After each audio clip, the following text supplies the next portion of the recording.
그러니까 그냥 묻어놓지 말고 지금 이럴 때 한번 적극적으로 기회를 찾으면 20, 30% 수익 낼 수 있다라는 거고, 지금 우리가 한 기회가 온 거예요. 자산을 펌핑할 기회가 온 거야. 퇴직 계좌를 펌핑할 기회가 왔습니다. 그러면 구체적인 종목도 한번. 그래서 종목들 지금까지 받는 것 중에 이런 것 좀 하면 어떨까라고 생각한 거를 하라고 관심을 둔 종목이에요. 보시면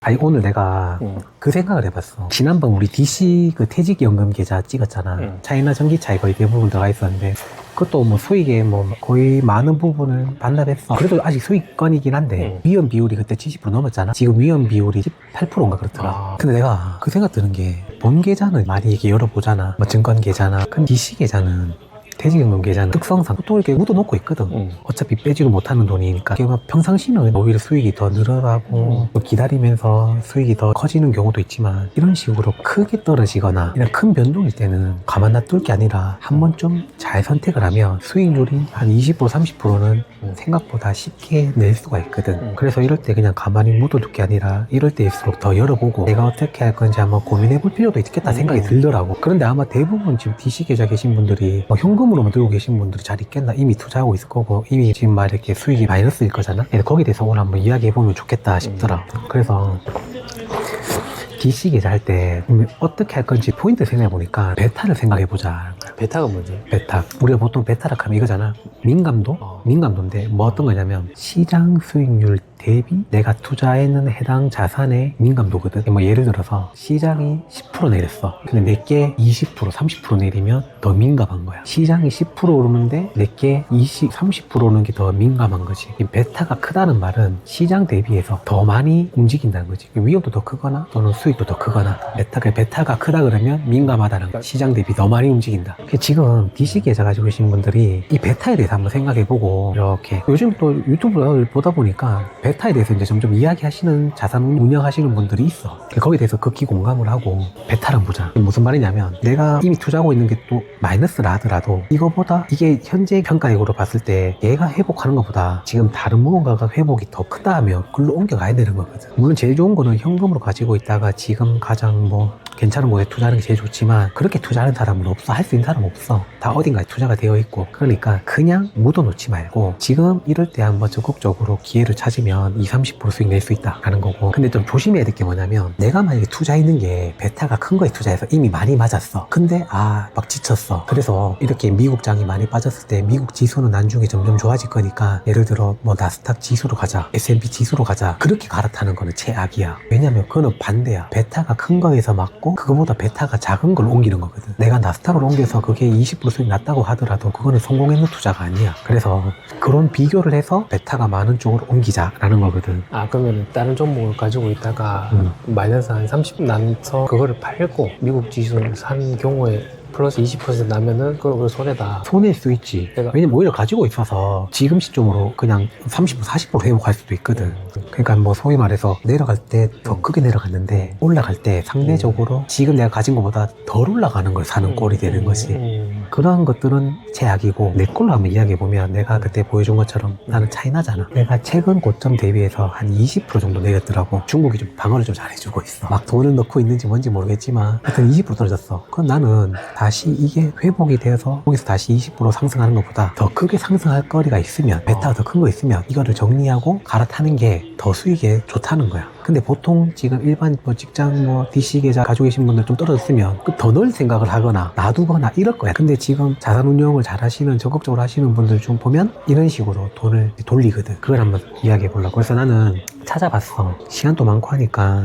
괜찮은 종목을 지금 추천해 주시는 건가? 추천까지는 아니고, 코덱스 200은 지금 현재 마이너스 난 상태고, 그 다음에 차이나 전기차는 현재 9.43 수익률 가능한가요? 가능합니다. 근데 그런 긍정적인 자세가 아주 참. 근데 그게 터무니없는 자신감은 아니잖아. 뭐 요즘 시기 같았으면 참 터무니없어 보이지만 뭐 가능하다는 생각으로 하고 있습니다. 그러면 상위 5% 사람들은 지금 수익률이 얼마나까지 내렸을까? 그거 보여줄까? DC 계좌 지금 운용하시는 분들이 전체 평균이 제로잖아. 제로란 말은 뭐냐면 마이너스예요. 왜 그러냐면 회사에서 들어오는 기여금 플러스 수익이라 보니까 그거를 그렇게 책정을 하는 것 같아. 이렇게 상위 5%도 13% 수익인 거 보면 그냥 이게 오랫동안 묻어놔서 제가 이야기하는 연 뭐 15, 이건 어려워요. 기회가 되면 이 수익을 내고 차라리 현금을 가지고 있다가 또 기회가 왔을 때 사고 그렇게 해서 뭐 40% 50% 수익을 내고 그렇게 해야지 제가 이야기했는 대로의 그런 자산이 목표로 될 것 같아요. 그래서 이것도 역시나 스윙으로 가야 된다라는 생각이 들고. 장사 가입자 일반 평균 0.1. 그러니까 얼마나 지금 많은 자산이 트럼프 한 분 때문에 그러면 여기서 일부를 매도하고 베타가 큰 큰 쪽으로 사겠다는 말이죠. 옮기려고 생각하고 있는 거예요. 언제 옮깁니까? 이거다라고 생각이 들면 옮기는 거야. 1초죠, 1초. 오늘 좀 괜찮게 본 종목이 제가 지금 병원에 있는 동안에 오늘 수요일이잖아요. 월, 화 이렇게 계속 생각하면서 찾고 있어요. 여기 보면 다시 한번 보면 제가 가지고 있는 보유 여기는 위험성이고 여기는 이제 안전자산 30%는 이렇게 들어가 있는 거거든요. 현금 좀 있고 신탁이 들어가 있고. 아, 현금 총알이 지금 500 정도 있고. 이 신탁이 이제 수익률을 그때 정확히 말 안 했는데 찍어보니까 수익률 나오더라고. 이게 2월짜리는 이거는 DC형 계좌니까 어차피 세금 제하고 그런 거 없죠. 순수 30% 나오죠. 확정이네. 확정인 거죠. 지금 우리가 한 기회가 온 거예요. 자산을 펌핑할 기회가 온 거야. 퇴직 계좌를 펌핑할 기회가 왔습니다. 그래서 제가 30%에 대한 안전자산도 연금 계좌에서 말하는 안전자산 중에도 주식형 혼합형이라고 하죠. 혼합형 상품들이 있거든요.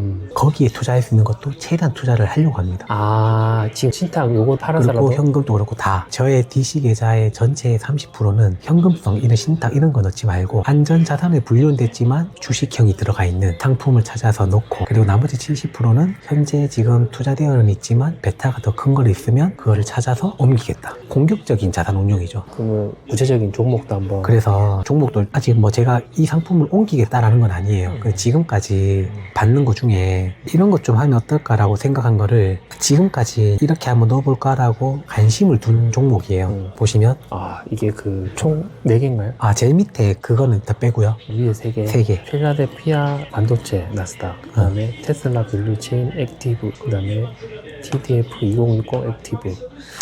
제일 위에 TDF가 뭐냐면 얘는 투자 한도가 100%예요. 그러니까 안전자산이란 말이에요. 그런데 얘가 아까 제가 이야기했는 대로 이 ETF는 주식에 편입이 되어 있어요. 구성을 제가 한번 설명드려 볼게요. 네. 이 상품의 구성은 이래 돼 있어요. 선진국 주식, 그리고 신흥국 주식, 그리고 우리나라 국채, 그리고 선진국 국채, 그리고 신흥국 국채 이렇게 포함이 돼 있어요. 그래서 그 채권인데 주식과 채권이 같이 들어가 있는 거죠. 주식과 채권이. 근데 이제 주식에도 포함이 됐기 때문에 뭐 신탁이나 그냥 일반 우리가 예금성 상품보다는 더 높은 수익을, 그리고 얘가 좀 그만큼 떨어져 있어요. 그래서 기대해 볼 수 있겠다 싶어서. 근데 이거는 되게 자산의 레벨을 다르게 할 만큼의 수익을 내진 않아요. 그래도 조금 더 높은 수익을 기대하는 거고, 이게 TDF를 검색해 보시면 30, 뭐 20, 40, 20, 60 이렇게 돼 있어요. 이게 뭐냐면 2030년, 2040년, 2050년, 2060년 은퇴 시점이다 생각을 하고 이렇게 ETF를 운영하는 거거든요.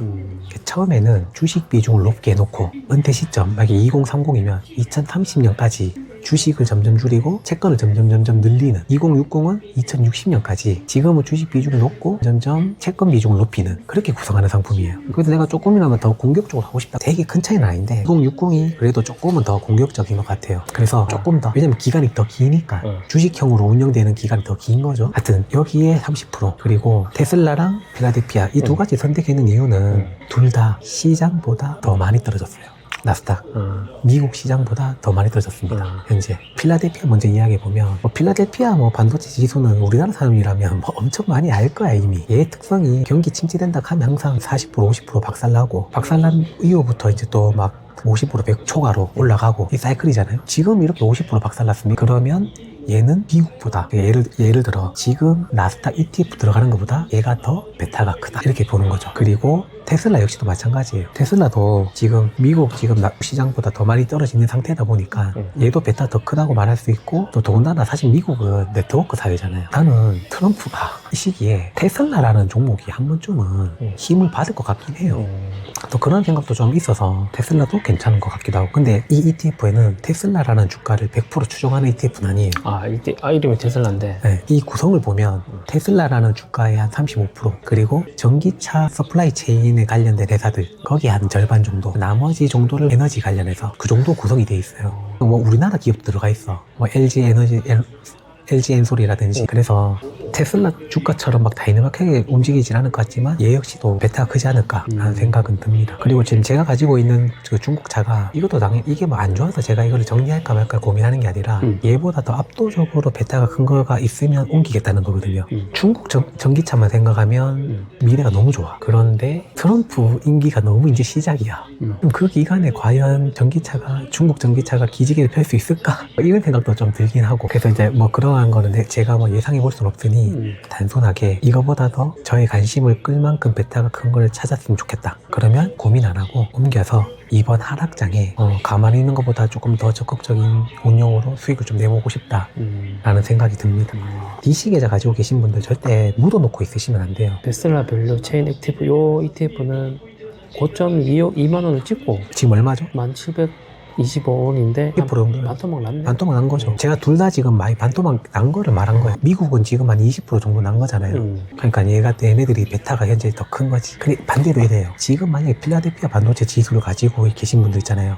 반토막 났어. 베타가 커서. 근데 이거를 팔고 아이고 이제 불안하다. 그냥 나스닥으로 가야 되겠다면서 나스닥 옮기잖아요. 그런 게 최악이라는 거지. 하지 마라. 지금 베타 작은 쪽으로 옮기는 거예요. 크게 맞고 회복은 덜 되는 곳으로 간다. 그런 꼴인 거예요. 아니면 아이고 미장 지친다 하면서 필라델피아로 맞았는데 우리나라로 왔어. 코덱스 200 들어왔어. 최악인 거지. 물론 그렇게 하실 분들은 잘 없겠지만. 그러면 손절하고 다른 무언가를 살 때 신중하게 사야겠네. 그렇죠. 옮기더라도 탄력성 큰 걸 옮겨야 돼. 물론 탄력성 크다 해서 아무 종목 잡는 건 아니지만 당연히 회복한 그렇게 한번 보셔야 될 것 같고. 그리고 제가 이거를 보다 보니까 요즘에 DC 관련해서 좀 많이 정보를 좀 드리고 싶어서 요즘 시기에 상품을 계속 그냥 막 보다 보니까 좀 눈에 띄는 게 있어요. 커버드 콜이다 붙은 상품들이 많아요. ETF 이름에 ETF 안에서 커버드 심지어 테슬라에도 커버드 콜이 붙은 게 있어. 커버드 콜이 뭔가요? 그래서 제가 지금 베타가 큰 걸 이야기하잖아요. 커버드 콜은 베타고 나발이고 아예 없는 걸 말합니다. 없는 거는 아예 없다라고 표현하는 게 좀 이상한데 하여튼 제가 추구하는 거 지금 반대라는 거 보시면 돼요. 그럼 커버드 콜에 대해서 한번